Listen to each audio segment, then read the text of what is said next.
My name is Dr. Payton. I am an assistant professor in the Film and Media Studies department, and I got my PhD at USC in Film and Media Studies. And this is my third year teaching at UCI.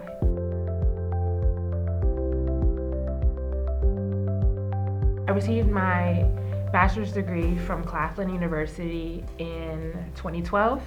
Claflin University is a HBCU in Orangeburg, South Carolina. Most people haven't heard of it. I took a year off and worked for AmeriCorps, where I worked in the Atlanta public school system. And then after that, I started graduate school at USC in the fall of 2013 and completed my master's and PhD there.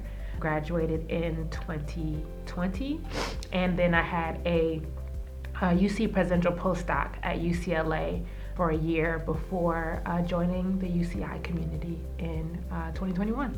You know, a lot of my interests and passions are very similar. They haven't really changed. I always was really interested in Black women performers, whether that be in music or in film, particularly I liked watching old Black movies as a kid.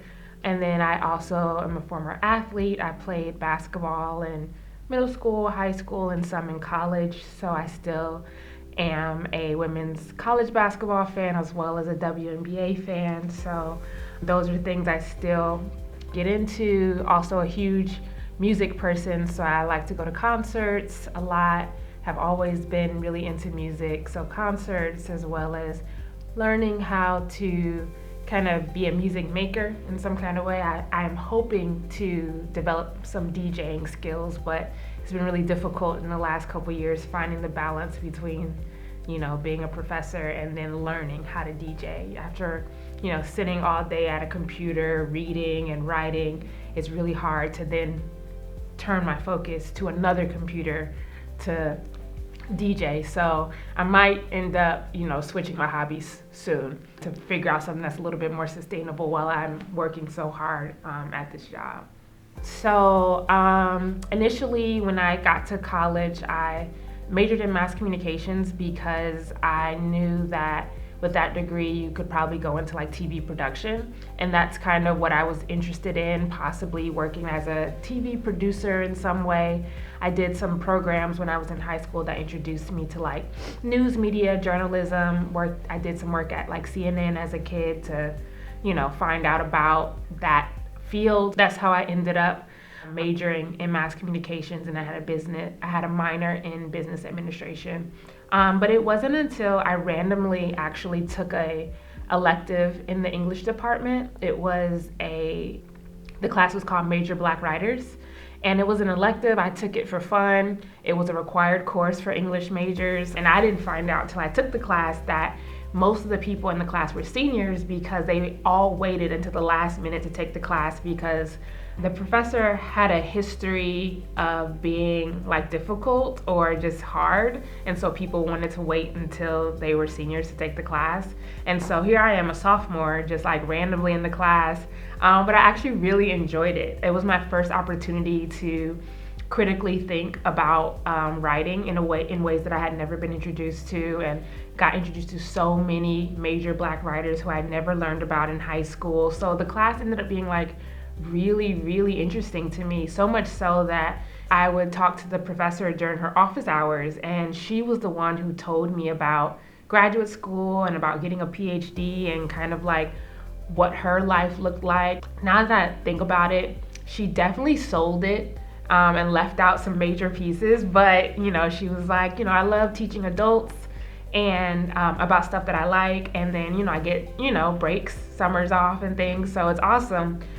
That's not really true, but I did like the idea of talking to adults about stuff that I like. And I had always loved talking about Black women performers. I was the geek who was introducing my friends to Lena Horne and Eartha Kitt in middle school and high school. And nobody really cares about that stuff but me.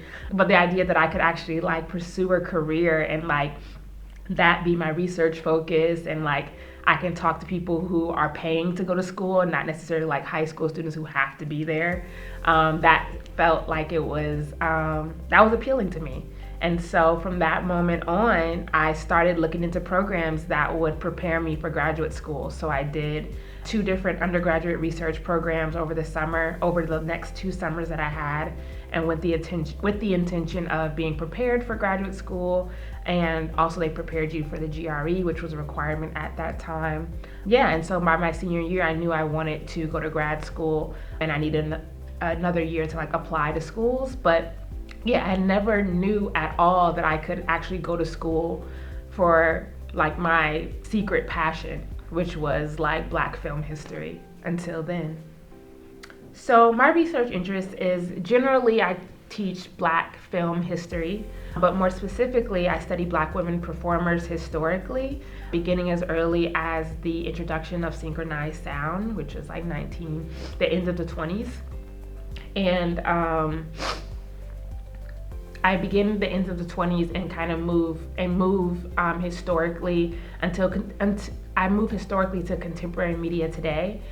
So I study women like Lena Horne, Eartha Kitt, Diane Carroll, Diana Ross, and thinking about their relationship to stardom as it is defined in the fields of film and media studies and star studies, and kind of challenging that definition as it relates to Black women's experiences historically over time.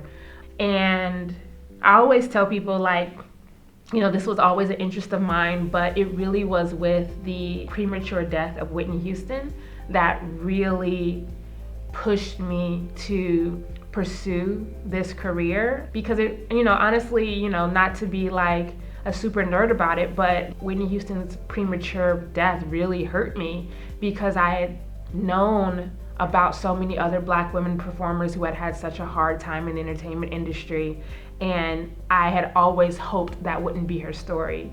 And so when she passed away, I just felt like there's something not being talked about, not being written about as it relates to Black women's experiences in the entertainment industry, and the fact that at that point it was 2012 and we're still very much seeing patterns that look like, Dorothy Dandridge's story and Billie Holiday's story and so many other Black women who came before Whitney who have had similar situations. I felt like there was something that we weren't talking about and that needs to be talked about.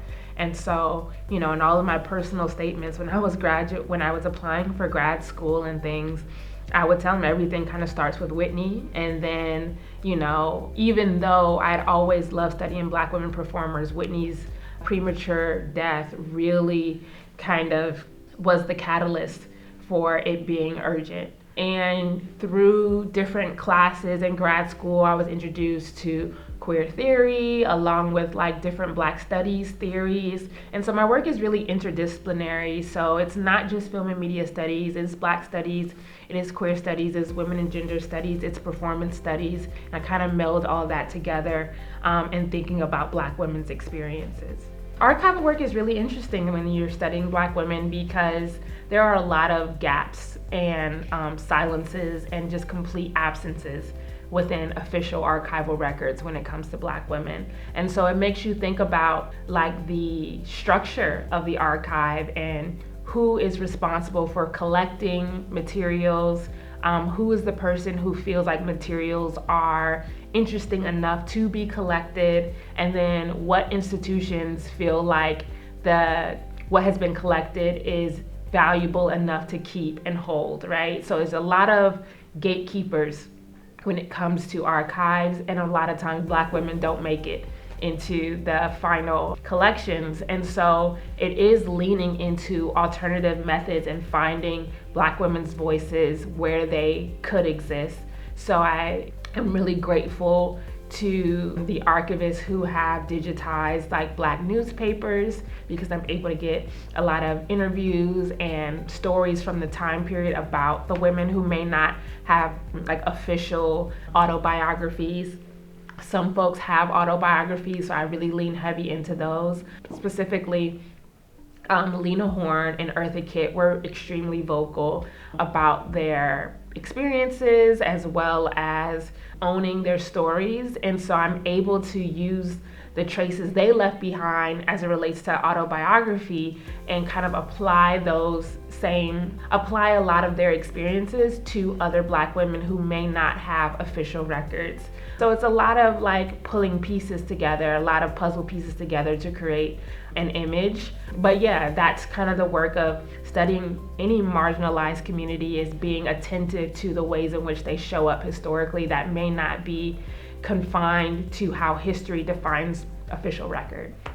I mean, really the most like fulfilling part of, I guess, my research is my current research project that is going to lead into my book, which is this theoretical and historical analysis of Black women's relationship to Hollywood through the challenging of the definition of stardom.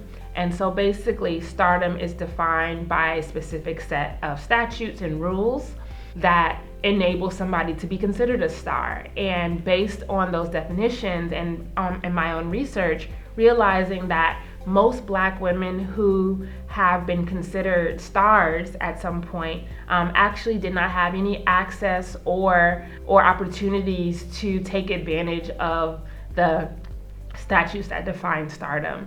And so I try to think of stardom as not necessarily like the penultimate of celebrity, but thinking beyond that and thinking bigger. And so my current research project thinks about Black women not as stars, but as supernovae.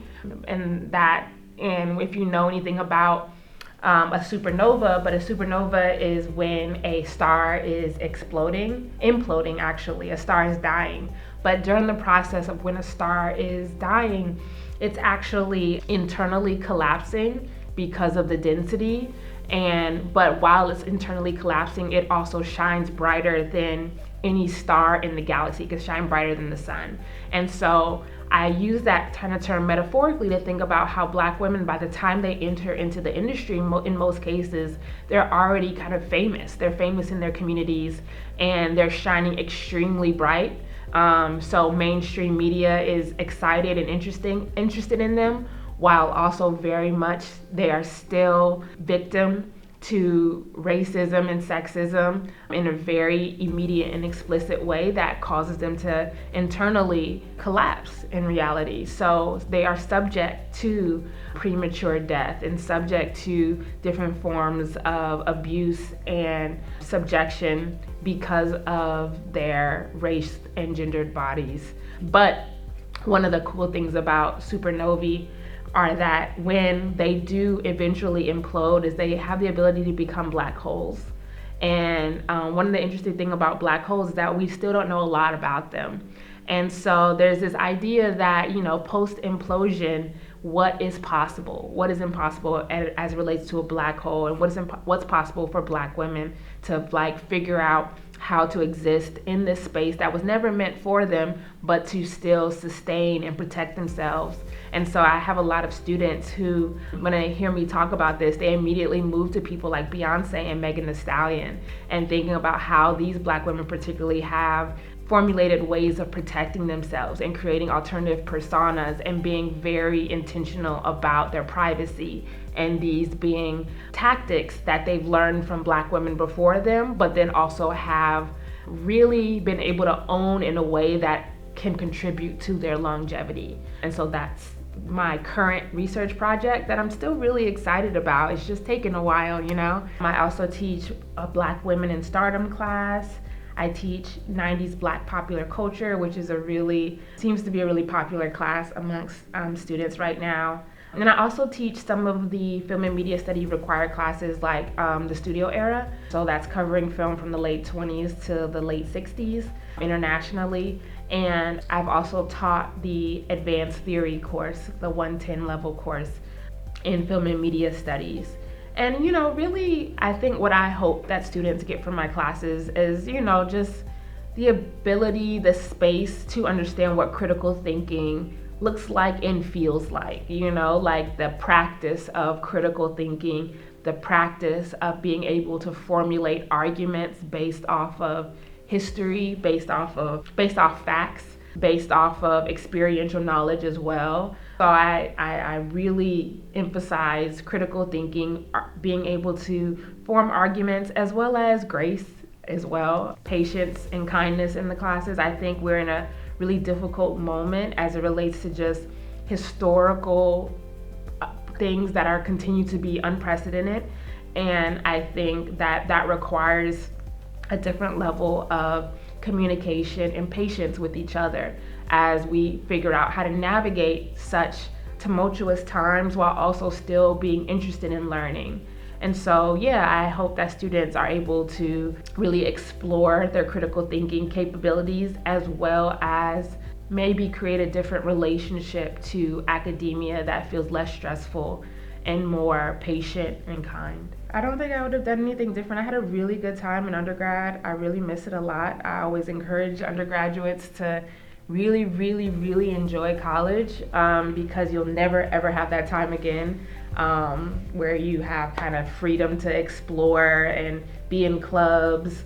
If you be in classes where you're like learning different things, being exposed to different kinds of people, different topics, I think college is a great time to really just figure things out and really enjoy it, because after college, man, and I realized I had to I had a full scholarship, so I had a meal plan and all those things. So my first day of grad school, I forgot that I had to figure out how to eat.